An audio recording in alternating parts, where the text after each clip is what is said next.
Olá! Mais de 750 pessoas feridas, pelo menos 7 mortos. Uma cidade de 14 mil habitantes destruída.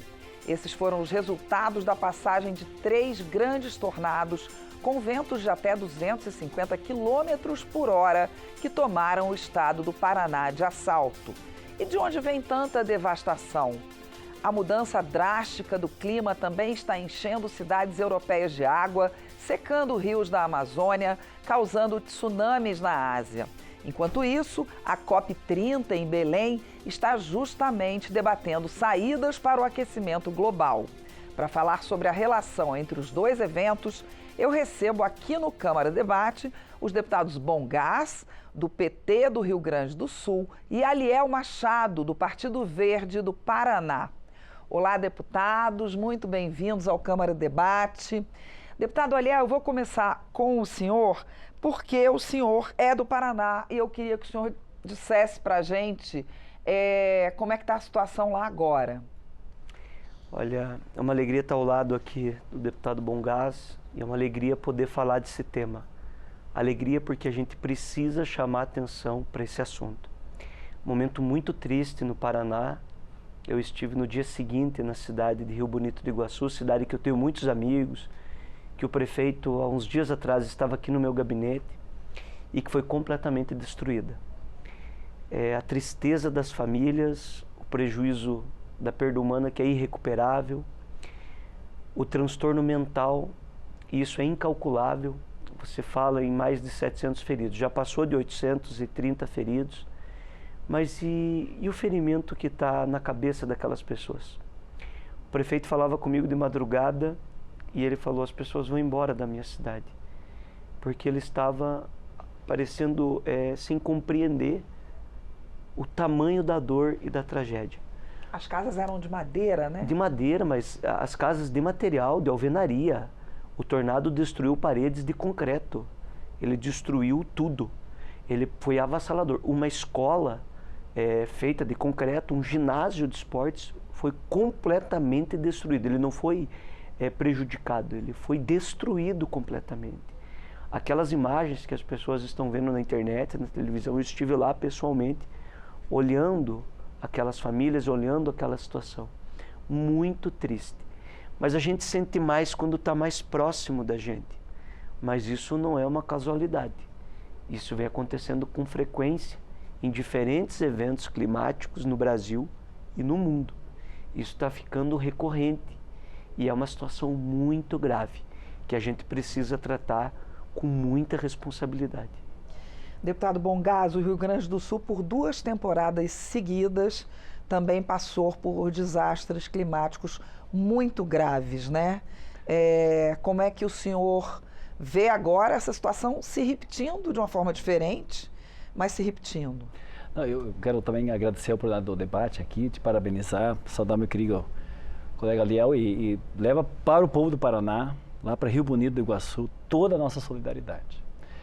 Essa situação nós vivemos no Rio Grande do Sul várias vezes.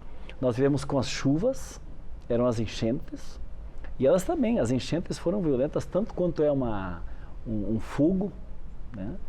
E tanto quanto é um tornado, esses vendavais. Eu vivi no Rio Grande do Sul esse tema das enchentes, que também destruíram cidades por inteiro, e não tinha casa. Quando passava aquele volume de água, aquilo era uma violência tão grande que, enfim, perdemos muitas vidas. Então, a grande solidariedade, primeiro, as vidas também que foram perdidas, e ao processo econômico, vamos dizer assim, da destruição das cidades. Nós tivemos uma situação no Rio Grande do Sul, onde, numa cidade que eu visitei, a destruição de um chiqueiro dos animais foi levado para quilômetros de distância, que voou. E os animais de dentro da estreba foram tirados pelo vento, pela força do vento. Tinha um lugar onde um carro que estava andando na rua foi levado para o lado, o vento levou o carro. Nesse caso foi no Paraná? No Rio Grande do Sul. Ah, no Rio Grande do Sul Claro, também. nós tivemos situações dessas.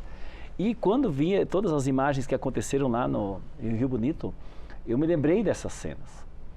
E essa destruição das cidades, e o Léo tem toda a razão, nós tivemos perdas de vidas, pessoas doloridas agora, que tiveram doenças, digamos, ferimentos, né? Mas o ferimento da alma, da insegurança, da instabilidade, agora qualquer vendaval ou qualquer sinal de chuva ou, né, qualquer momento que tiver, as pessoas vão ficar já dormindo mal, desesperadas. E essas são situações muito, muito claras de dificuldade que existe. Então, nós temos que nos prevenir sobre isso.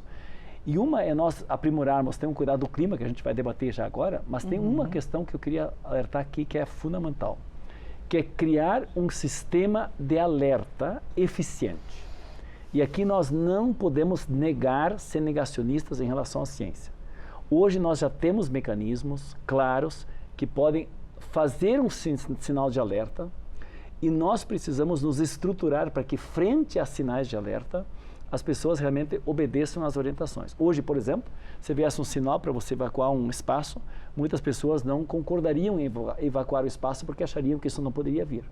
Um problema desse. Nós temos experiências no mundo, tipo Japão, Canadá, mesmo os Estados Unidos também, onde tem um sistema de alerta, avisa, as pessoas fazem evacuação de um espaço quando é sinalizado como um sinal de um tornado, né, para poderem sair desse local e terem um espaço, né, olha só que dificuldade nós temos, não estamos preparados para isso. Nós não estamos preparados para situações como essa.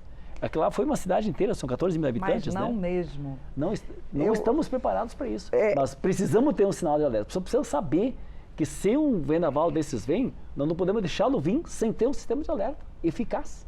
Então, acho que esse é um tema, um alerta para que a gente tenha um sistema de alerta, né, realmente para se prevenir. Eu queria falar um pouquinho, já que o senhor falou dessa questão do sistema de alerta. Eu morei nos Estados Unidos em 85, quer dizer, 40 anos atrás, em Michigan, lá em cima, no norte, quase Canadá, grudado com o Canadá. E existiam muitos tornados já naquela época, né? Agora eu acho que a gente está vendo tornado grande aqui pela primeira vez, nunca imaginei que fosse ver isso. E qual era o sistema de alerta principal? O canal do clima. A pessoa ficava o tempo inteiro olhando o sistema, o canal do clima, e teve momentos em que o tornado estava vindo para a cidade e a gente ia ter que descer para ficar na parte de baixo, no porão da casa. Né? Não chegou a isso, mas muitas vezes as pessoas vão. Então, isso, para eles, isso é normal, é o normal deles, há anos, há dezenas de anos. Né? Escolas, eu vi um programa uma vez no Japão, que eram as escolas, a professora estava caminhando com as crianças na escola, fazendo com orientação, deve ser a Defesa Civil de lá, não sei como é que chama a Defesa Civil de lá, fazendo a orientação e acompanhamento, e as crianças na escola sendo treinadas para fazerem o seu processo de evacuação de um espaço frente a um tornado. Então, eu só estou dando esse exemplo que nós, infelizmente, mas esta é a nossa realidade, nos preparemos, porque, como disse o Lula hoje na COP, lá a situação climática não é uma realidade do momento, é do futuro, não é uma realidade de se preparar para o futuro, é uma tragédia do momento. E nós estamos vivendo tragédias. Essa foi uma que nós vivemos agora. Deputado Aliel, o município de Roca Salles, no Rio Grande do Sul, que é a 150 quilômetros de Porto Alegre, começou uma campanha de arrecadação de donativos para a cidade de Rio Bonito do Iguaçu, que foi a mais arrasada de todas no Paraná. Por quê? Porque eles já sentiram isso na pele, porque eles ficavam perto do rio e então eles agora estão enviando donativos. Isso é importante, né? Eu acho que a gente precisa trabalhar a prevenção e o cuidado como um todo. Rio Bonito do Iguaçu está sendo bem atendido agora. O governo federal, o governo do estado agiram rapidamente. 4 ministros de estado do Brasil já estão trabalhando diretamente em todos os fatos. Os recursos liberados. E é até bom tocar nesse assunto porque a gente vê uma solidariedade muito grande, muito importante de todas as pessoas, mas é um alerta da Defesa Civil, porque toda a logística e esse atendimento, nesse momento, nesse primeiro momento, as pessoas querem muito ajudar com donativos. Mas o mais importante é você ter uma escala de prioridade para resolver. A primeira escala de prioridade é a questão sanitária de saúde pública, né? Você tem que recuperar água, luz, telefone, comunicação e o atendimento de emergência, remédios, leitos, para poder atender os feridos. O segundo não adianta você ter donativo, por exemplo, dar uma cesta básica. As pessoas não têm em casa e elas não têm fogão e elas não têm nada para fazer. Você precisa ali ter uma marmita pronta para você alimentar no almoço, alimentar na janta. depois você tem que ter um local para essas pessoas ficarem. Então é toda uma logística, e o governo federal mandou para lá, o ministro da Saúde e Exercício esteve presente na cidade, eu acompanhei essa primeira, fui o primeiro a comunicá-lo dessa tragédia, passei a madrugada de sexta para sábado fazendo contato com as autoridades federais, porque a cidade estava incomunicável, então eles não tinham telefone nem internet, não podiam contar o que estava acontecendo, era apenas quem saía de lá e quase isolado, as ruas, postes que caíram, árvores e toda uma situação bem grave. Claro que a solidariedade é muito importante, mas há uma concentração agora de que recursos e materiais de construção seriam os mais importantes, alguns materiais e a coordenação que está sendo feita pela Defesa Civil do Estado, pela Defesa Civil Nacional e também meios de ajudar. Claro Com certeza eles estão fazendo alertas locais, né? Isso. E assim, os prefeitos das cidades vizinhas todos se mobilizaram, equipamentos de todas as cidades vizinhas já estavam ali atendendo, o município de Laranjeiras do Sul, que é o município ao lado do Rio Bonito do Iguaçu, preparou um quartel de trabalho ali com as questões mais emergenciais importantes, também na área da saúde e na área da arrecadação. Agora, é muito importante a gente utilizar momentos como esse, que chamam a atenção da população de maneira mais efetiva, para que nós, agentes públicos, tenhamos consciência do tamanho da responsabilidade para as matérias que nós votamos e as ações que nós tratamos do ponto de vista ambiental. Há uma confusão muito grande das pessoas achando que o meio ambiente nos pertence. Não é verdade. Somos nós que pertencemos ao meio ambiente. Não é o meio ambiente que tem que se adequar aos nossos interesses econômicos, de dinheiro, a qualquer custo. Somos nós que temos que alinhar o sistema produtivo à pauta ambiental. Para se ter uma ideia, eu até tomo muito cuidado, porque você cita aqui casos que aconteceram nos Estados Unidos, que acontecem com frequência há muito tempo, ou que aconteceram no Brasil.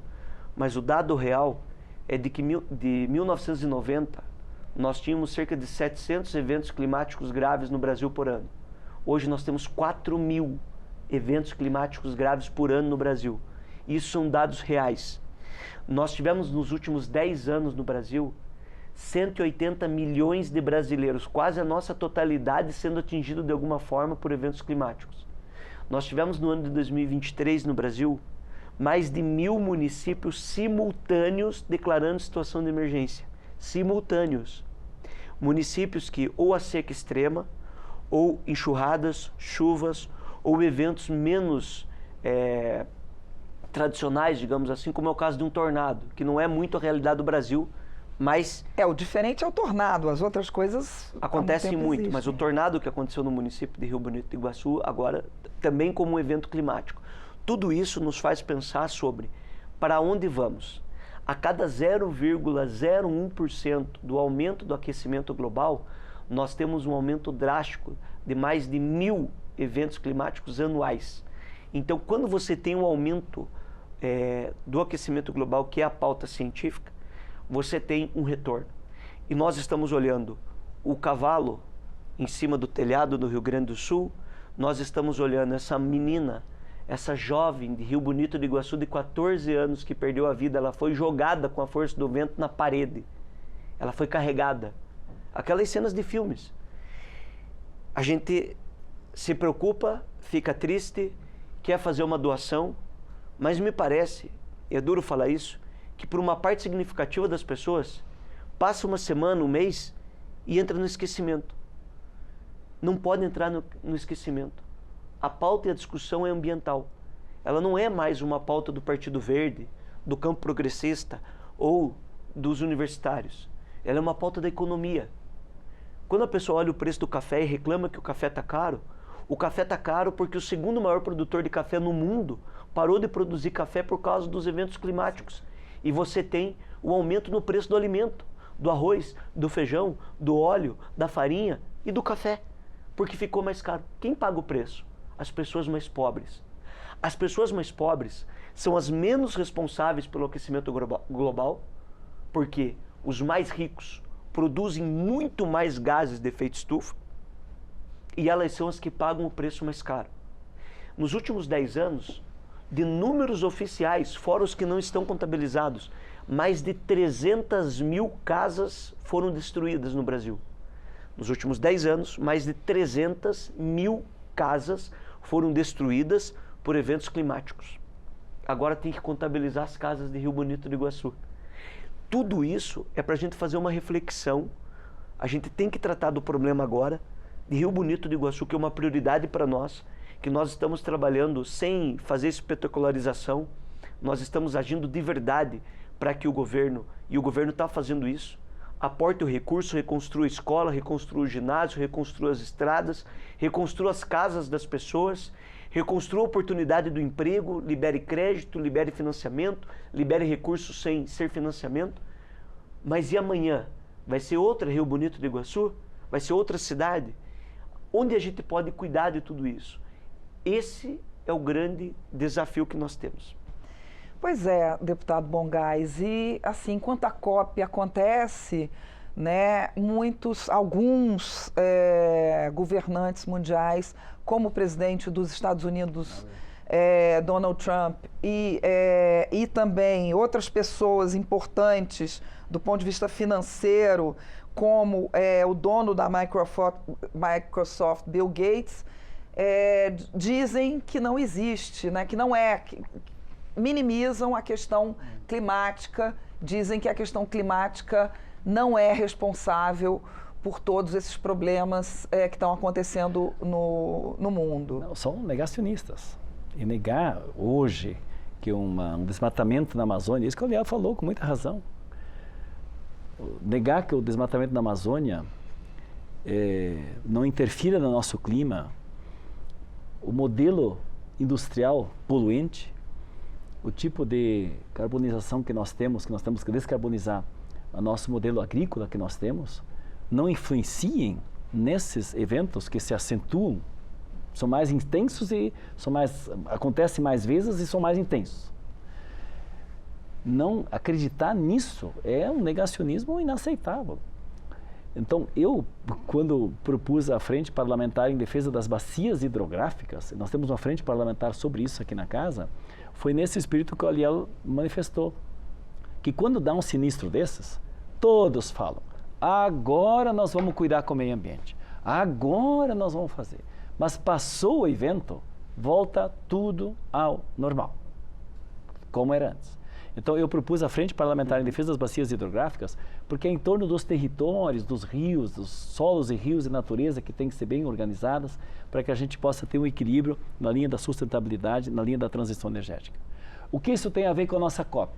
E essa é a grande crítica que nós estamos fazendo. O que o Lula disse? Eu escutei o Lula, fala do Lula, né? Ontem na abertura da COP. Ele fala assim, esta tem que ser a COP da verdade. Em 1992, nós tivemos no Rio de Janeiro, a Eco 92. A Eco 92. Então, nós estamos há quantos anos, né? Agora é a COP 30. Em 95, começaram a ter as conferências da ONU na questão do clima. Então, o Brasil foi fundamental para dar o alerta, à época, da crise climática que nós teríamos se nós não cuidássemos do meio ambiente. E aí se sucederam vários acordos das conferências, que agora chegou na conferência de número 30, novamente no Brasil. E o grande tema do Acordo de Paris, que era um dos eventos que foi realizado, que foi em Paris, era exatamente o compromisso dos países com a redução do desmatamento, com a redução da emissão de efeitos, né, de gases de efeito estufa. Esse foi o grande compromisso. Só que como é que você vai fazer essa mitigação e essa prevenção? Com dinheiro, com dinheiro. E o grande problema, e acho que esse alerta que está sendo feito aqui, e essa é a nossa crítica política, não é porque teve um problema A ou B, não. A conferência da COP30 vai ser extraordinariamente positiva, mas ela tem um problema concreto, que é a ausência dos principais e dos maiores governos do mundo, dos países que mais poluíram. E que nessa lógica que o Léo disse, são os que não querem colocar dinheiro. Então, o lançamento que o presidente Lula faz, que essa é a COP da verdade, é exatamente quais são os NDCs, quais são os planos de metas que cada país vai assumir e qual é a grana que vai colocar no fundo. Então, o fundo, né, que é exatamente em relação às florestas tropicais, né, que é o fundo que está sendo apresentado, os recursos que é para vir é exatamente para desenvolver e numa gestão, e a proposta do Lula é essa, que o Banco Mundial coordene esse processo para que realmente a gente possa ter recursos que financiem o cuidado para a gente fazer preservação e pelo fato de termos passado do ponto, né? Isso que nós estamos num passado de ponto já, né? Quase sem retorno nesses temas se nós não agirmos imediatamente e com muita força. Então, essa é a vinculação que eu faria com a COP. É bom que todos os países venham, se reúnam, façam o debate. O Brasil é protagonismo disso, porque nós estamos fazendo redução, né, desmatamento, redução da emissão de gases, todos os programas que nós estamos fazendo, transição energética, energias limpas, então tudo isso é fundamental. Agora tem que ser um compromisso global. Essa aí não é de a gente resolver só num país. Essa é global, é da humanidade. Então, acho que esse é o grande alerta e que bom que nós temos a COP para exatamente refletir com mais força para amenizar esses impactos tão drásticos que nós estamos vivendo. Houve já duas boas notícias, pelo menos duas boas notícias vindas da COP, né, deputado? Uma é a questão de que a Noruega e alguns outros países já estão anunciando recursos para o fundo da Amazônia, né? E a outra é de que já há uma agenda, porque nem sempre essa agenda é fechada logo no começo, né? O que mais que o senhor diria que está avançando e o que precisa avançar? Bom, primeiro ponto, é importante que quem está nos ouvindo aqui não pense que nós somos contra o desenvolvimento, o crescimento, contra o agricultor, porque geralmente quando se leva para o discurso ambiental, se faz um contraponto que acaba sendo um freio e acaba prejudicando. Eu fui relator do mercado de carbono aqui na Câmara dos Deputados. E o primeiro anúncio que o presidente Lula fez na COP era junto com o príncipe William e com o primeiro-ministro da Inglaterra, dizendo que o Brasil vai liderar uma coalizão internacional sobre o mercado de carbono. O mercado de carbono, ele traz a possibilidade, e esse é um dos anúncios, de você trabalhar a questão ambiental junto com a questão econômica em conjunto e não como conflito. Você criar oportunidade para que a transição energética e a proteção ao meio ambiente seja remunerada. Quando a Noruega faz isso, ela não está pagando de bom moço, não. Não só a Noruega, mas principalmente o norte da Europa, destruíram tudo que tinham. Poluíram muito. Os Estados Unidos poluem demais, a China polui demais. O Brasil preservou, tem um código florestal pesado, tem proteção das florestas e tem uma resistência muito forte porque nós temos os nossos povos originários fazendo a defesa do meio ambiente e da floresta de maneira muito digna. O Brasil tem boas pesquisas feitas pela Embrapa, como por exemplo o plantio direto. Hoje nós temos mecanismos de plantio em áreas de agricultura, onde é utilizado até 3 vezes por ano. Isso é um bom indicativo comparado com outras realidades do mundo. Por que eu estou dizendo isso? Porque nós precisamos entender que não custa pouco, e os responsáveis por tudo isso que aconteceu têm que pagar por esse preço. Porque essa é uma responsabilidade no mundo. Para as pessoas entenderem, o gás de efeito estufa, seja ele o metano, seja ele o gás carbônico ou o outro gás, ele vai para a atmosfera, ele cria uma casta e ajuda no aquecimento global. Uma árvore, quando está crescendo, ela é o carbono que suga isso da atmosfera. Portanto, o negacionista, você que não acredita, dê uma estudada um pouquinho hoje sobre termos científicos e técnicos, que você vai ter a comprovação.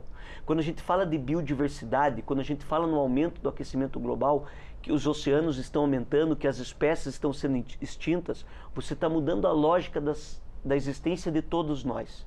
Aquilo que era dito, estou preocupado com o meu neto, estou preocupado com o futuro da minha família, não é mais. Está preocupado com o seu próprio futuro, porque está acontecendo agora. Porque as coisas aumentaram e hoje é uma realidade nas nossas vidas. E a COP, o presidente Lula é muito correto em dizer tudo isso, e a gente quer a prática de tudo isso, do que ele fala, é uma integração entre todos os entes. Então a gente está falando do desenvolvimento econômico, nós estamos falando da transição para os combustíveis, nós estamos falando do Fundo da Amazônia, que é um mecanismo. O Fundo da Amazônia, ele é a mesma lógica do mercado de carbono, mas ele é a lógica de não mercado, onde você, por contribuição espontânea, coloca recursos para manter projetos e ações que façam a preservação da floresta. No mercado de carbono, além do mercado voluntário, nós temos o mercado regulado. E o mercado regulado é incentivos para as empresas diminuírem a emissão do gás pela sua chaminé. E aquela que fizer com eficiência pode inclusive ganhar dinheiro com isso.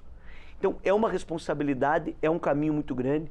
A COP no Brasil, em que pese nós não tenhamos esses líderes que fazem parte do negacionismo, infelizmente, nós temos o compromisso de outros líderes, outras ações, implementação de medidas importantes. Eu estarei lá na COP também, para que a gente possa discutir o Brasil, como foi em 92, vanguarda, como o Bongás falou, fazendo tudo isso, a partir de agora também liderar esse movimento e a gente conseguir avançar, porque é uma pauta da humanidade. Deputados, muito obrigada. Espero os senhores aqui depois da COP. Nosso tempo acabou. Muito obrigada. Eu conversei com os deputados Bongás, do PT do Rio Grande do Sul, e Aliel Machado, do PV do Paraná, sobre o desastre climático no Paraná e o que esperar da COP 30. Eu sou Mariana Monteiro e você pode rever ou compartilhar esta edição do Câmara Debate, que fica no YouTube e na página da Câmara. Até a próxima.